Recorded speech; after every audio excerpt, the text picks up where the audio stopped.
All right, what's going on? Welcome back to the Insight with Irv show. Today we have a episode really geared around the entrepreneur. Look, if you're an entrepreneur, if you're an aspiring entrepreneur, I think that this episode you are really going to benefit from, just for the simple fact that entrepreneurship, I think especially in 2021, has been overly glamorized. I know that I've heard countless amount of times from Gary Vee. I think he pretty much feels the same way that I do. So I would definitely have to agree with him on what I'm about to break down in this episode right here, whether you are watching over on YouTube or if you are listening over on iTunes or really on Apple or on Spotify.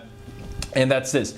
I think that the entrepreneur space has been overly glamorized by the rollies. I think it's been overly glamorized by the private jets, whether they are rentals or whether people own them or not. Again, that's not to say that you shouldn't go after the finer things.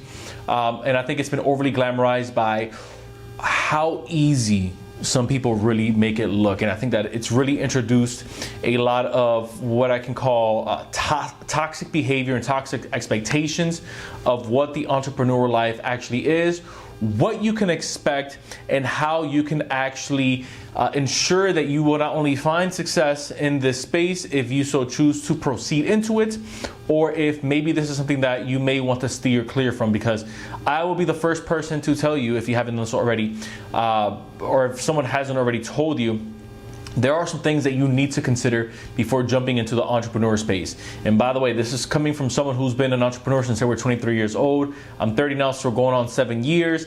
Would I go back and change anything about it? Absolutely not. So this is coming from someone who's actually in here, not someone who just cracked open a book or Google searched, myths about entrepreneurship or what's entrepreneurship really like. This is someone who's actually in the ball game day in, day out, building their business and leveraging everything that they know. And so I wanted to go ahead and give you what I have here. I have 6 different myths, 6 lies, maybe 6 half-truths that you've been told about entrepreneurship.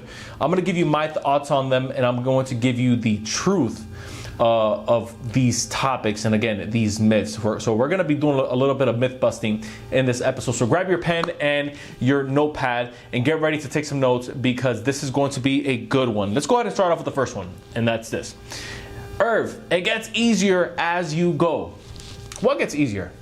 I'm curious. Does getting new clients get easier? Does having multiple meetings in a day get easier? Does having multiple consultations in a day get easier? Does coming up with new content get easier? Does seeing a fluctuation in your profits get easier? Does seeing new competitors come out and do things better, faster, and quicker than you get easier? When people say it gets easier, I always want to kind of take a step back, because I know that a lot of people mean this with a good heart. Unless they're just slimy and they're trying to get you with their sales pitch to maybe bring you on board into something that they're selling. But all things being equal, we'll keep it nice here. All things being equal, more often than not, I think it comes from a good heart of what they're really trying to say is you just kind of get numb to what's really happening. You get numb to the competition. You kind of get numb to someone not wanting to do business with you. You kind of get numb to having to have these days where you kind of have to just grind it out even when you don't feel like it. You kind of get numb and you get used to, really is really the other kind of language that I want to use here. You kind of get used to, right? You kind of get used to having, let's say, a month where you hit $30,000, $40,000 in a month in profit, and then you'll have 2 back-to-back months where you're wondering, okay, am I ever going to have another enrollment again? If, again, maybe you're selling some type of maybe enrollment product or some type of subscription, or, okay, am I ever going to have another consultation? Is anyone going to book a call with me? Is anyone going to go on my website and buy one of my products? I just ran 3 sales and I'm actually losing money on these sales just so that I can drive traffic into my website. And so I think that really what some of these people are saying, and again, I really do want to give the benefit of the doubt whenever you get this kind of, I would say, thought process behind someone is telling you, is it does come in with a good heart. Does it get easier? It doesn't necessarily get easier. Entrepreneurship, to me, Again, this is from my experience speaking. Maybe you can get a different answer from someone else, but if you're listening to me in my podcast, I'm going to tell you it doesn't get easier. What ends up happening is you actually find a more efficient way of doing things. You start to have experience to back up what you're being exposed to. So now that you had that exposure, again, coming in from your experience, you know, okay, if I go this way, this has already happened because I've tested it 3, 4, 5, 6, 7 different times. So let me take this route because it is my more probable reality of me being able to accomplish and get what I need to get out of this moment right here. You get quicker, you become more efficient, you get smarter, you start to have odds work in your favor. So the fact that it gets easier, the answer to that is going to get no, or going to be no. The answer to that is you yourself start to change and you yourself start to make it look easier than what it really is. This is why you have to be very careful of who you're looking at on social media. Even if you're looking at, let's say, your favorite person, they may not take it like maybe that's their intentions to make it look like it's easy or it's flash or, you know, life is always a paradise or they're always by the pool with their laptop out and they're always making money. Yes, that looks glamorous. Yes, that looks sexy. But you don't know how deep some of those roots actually go, how strong their network is, how long they've been in the business, what was their background before that. Maybe when they started building their business, they already had maybe 10 years of some type of formal training that obviously if you tack on the 10 years unto those 365 days, it's going to speed up the process and they're going to make it look easier. The second myth that we want to bust here today is you are going to make a lot of money. If you become an entrepreneur, you are going to make a lot of money. Ladies and gents and ladies, kids, whoever's listening right now, you may make a lot of money and you may also not make a lot of money. A lot of this comes down to how well versed you are in the field that you're getting in. Are you looking at it from a standpoint of, if this doesn't work after 2 weeks, I'm getting out?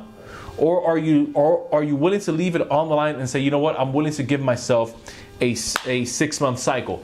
I'm willing to give myself 90 days to learn this product. I'm giving myself 6 months for me to really engulf myself into this industry. I'm giving myself 1 full year. I have a savings account saved up just for this moment because I am willing to leave it all on the line.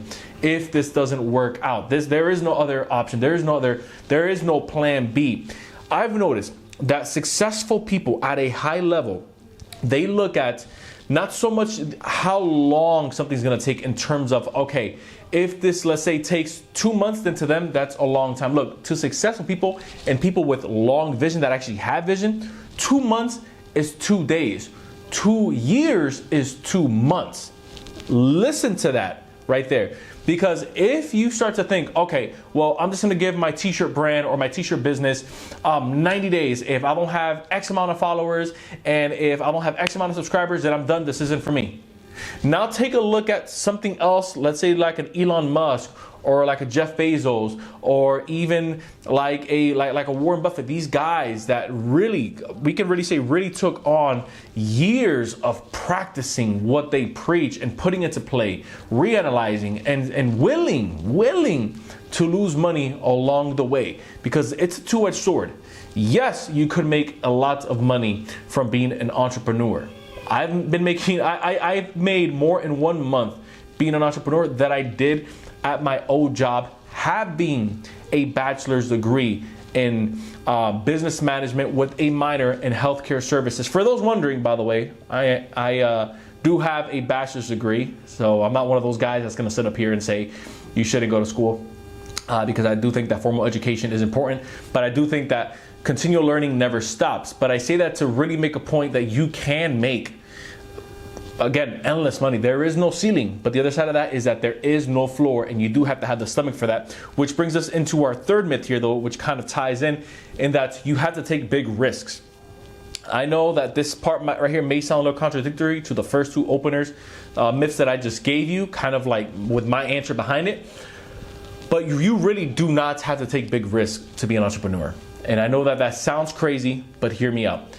The risk that you have to take being an entrepreneur is what you feel comfortable taking. If you are someone who has the stomach to be willing to swing for the fences, and you're either going to end up hitting a home run every time you go up to bat, or you are going to strike out, then by all means, again, if you're built that way, if you have the stomach for it, if you don't mind that deep level of failure, again, the trade-off is going to be a high level of success. But if you are what I can call, if you want to play into the laws of averages, then you shouldn't necessarily take a look at big risks every single time you are up to bat. You should be taking small risks along the way, because even though they may not bring you the biggest reward on the way back, little risk, little reward, high risk, high reward, we've all heard that, right? What's going to end up happening is that it's going to kind of start giving you this confidence. Okay, let's say if you're someone, okay, I was able to, a really shy person. Okay, wow, I was finally able to post for the first time on social media about my product, me actually speaking in front of the camera. That's little risk, even though it feels like, wow, this is crazy. That's technically considered little risk because you're not really up there losing any money. The only thing that you're kind of losing is kind of yourself along the process of, okay, that sucked. What are they gonna say? Oh crap, I didn't have as many likes as I thought I would get. That's fine. But what ends up happening on the back end is now you get more confident in front of the camera. You launch your first podcast episode. You have your first, let's say, a webinar. You have your first seminar. You maybe open up for possibly one of your speaker friends or someone that maybe brought you on into a business that you guys are now running together. And maybe they had you lead that training, or they had you lead that sales meeting. Those are little wins along the way. And that's that little risk that I'm talking about. Because what ends up happening is when you lay out when you lay out kind of like the steps of low risk, you now end up having some of these bigger opportunities where you can take a bigger risk with what you are looking to do. And now that you have, let's say, a sequence of 5, 6, 7 different types of low-level risks that you took, but that you actually ended up building on, you're coming into that higher level of risk, which again is going to yield a higher level of return with what I call more confidence behind it. And so nothing changed about the risk. What ended up changing was how you confronted that risk from the experience that you are bringing into it and the confidence that you are about to tackle it on head first. So that is the third myth, is that you don't have to take big risk. We just finished debunking that. I'm sorry, that you do have to take big risk. Myth number 4, huge one, huge myth right here. Entrepreneurship is for everyone. If you would have asked me this 2, 3, maybe even 4 years ago, I would have said yes, entrepreneurship is for everyone. But then I started thinking to myself, I said, you know what? Entrepreneurship isn't for everyone. Entrepreneurship isn't, let's say, specific for a certain person, that personality type, even though some personalities drive or thrive better than others. I really do believe that entrepreneurship, anyone can do it, but not everyone is willing to do it. You see, entrepreneurship isn't for the person that thinks everything is going to be handed to them. Entrepreneurship isn't for the person that wants to have and keep everyone as their friend. Entrepreneurship isn't for the person that's always walking around wondering if they're going to offend anyone. Entrepreneurship isn't for the person who isn't willing to unlearn and leave behind the things that they have been taught that they know they should be leaving behind, because there is actually something better in front of them that's going to catapult them to the next level. Entrepreneurship is for those people that understand, I've been doing it wrong for a long time and I'm willing to change. Entrepreneurship is for those people that understand not everyone is going to come on this road with me.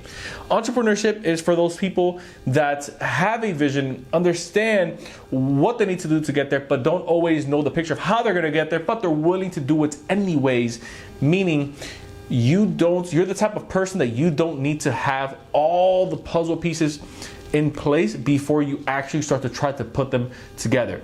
Not saying that you can't start. Again, if you're that kind of person where you need to have everything organized, everything structured, that's fine. I'm talking about taking action together, and understanding that you do have to have a stomach for entrepreneurship. You do have to face rejection, whether it's from losing a big deal, or maybe not having as much of a social life, at least up front with some people that you love, and understanding that you are going to have the discipline of budgeting and not eat freaking 5-star Michelin dinners every single weekend, for the fact that you are going to have to be able to put that back into your business. So that's the fourth one. Here's the fifth one. The fifth one is entrepreneurs can do it better than anyone else. That's one of those narratives that's also kind of been getting under my skin in social media, because there's this narrative of, if you're not an entrepreneur, then you're a loser. Or if you're not an entrepreneur, then you're broke. Or if you're not an entrepreneur, then you can't sit with us at the cool kids table. Or if you're not an entrepreneur, then you can't do what we do at the time that we do it, how we do it, when we do it, why we do it. Let me let you in on a little secret, friends. Right around 92% of businesses fail within the first 5 years of being in business. In fact, right around the first 2 years of people starting their businesses, whether it's an LLC or trying to get a business off the ground, I think that number is right around 72, maybe 73%, right? If you have it in front of you, you can maybe a quick Google search to see what the exact number is, but it's definitely well above 50, even 60%. I bring that up to say either they're lying about how great entrepreneurship is, or they are amongst the successful, what I can call 12% or 8% at this point, that are actually doing it right, but now all of a sudden want to rub it in someone's face. This is why I'm not a big fan of some of the entrepreneur culture that I see up there, because entrepreneurship, to me, you should always keep a humble spirit in anything that you do. I think a lot of people forget where they came from and what it actually took to get there, and the fact that other people are trying to find the way the same way that they did, and so we're just going to push some of these people down. And so no, entrepreneurs don't do everything better than everyone else. In fact, if you're a good entrepreneur, you actually end up finding out very early on that there are things that you play to your strength, and there are some things that you play to your weakness, right?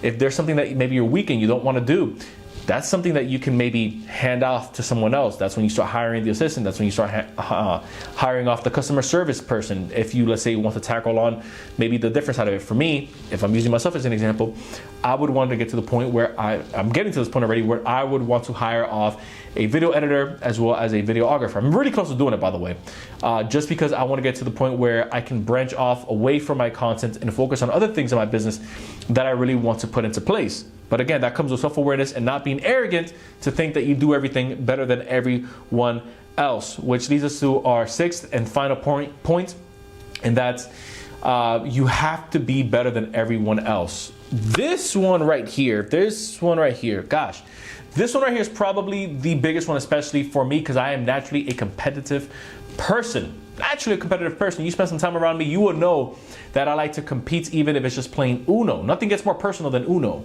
if you know what I'm talking about.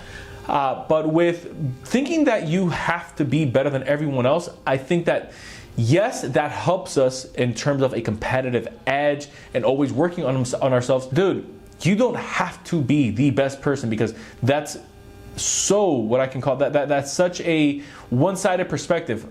To me, I can be the best person in my eyes. To someone else, I could be number 7. To someone else, to me, my podcast could be the 3rd best in the world. To someone else, it could be the best. Or it could be the absolute worst thing that they've ever heard. They're plugging out, or they're plugging off, or they're logging off right now. They're plugging up their ears. They never want to hear or listen to me again. A lot of that stuff comes from the perspective and understanding that the world is so abundant that you don't necessarily need to be number 1. You just need to be in front of the right audience that's going to accept you for who you are. So when you figure out who that is, you figure out the message of how you're going to deliver it, and you figure out the timeline of how quickly you need to stay in front of them, how often, and who you need to be doing business with. If your industry has 5 million types of people that you need to do business with, look, you don't need to be number 1 to get rich off that industry right there. Off of 5 million people, if you just do business with 10% of them, that's 500,000 people. Believe me, you're going to make a lot of money. And so, in closing, understanding entrepreneurship isn't so much about how strong you are, isn't so much about how fast you are, but it's how you play to your strengths. So I would recommend you to re-listen to this entire podcast if it went a little quick, and make sure that you, again, don't fall into the traps of all the myths that I just finished breaking down for you. If you found value in this content, make sure to hit that subscribe button down below if you're checking us out over on YouTube, or hit the subscribe button over on Apple if you are listening to us over on the podcast, and consider giving us a 5-star review, because it does help this content get in front of a larger audience. Once again, I appreciate you guys listening to the Inside with Irv show. Until next time, everyone, I will see you in the next episode.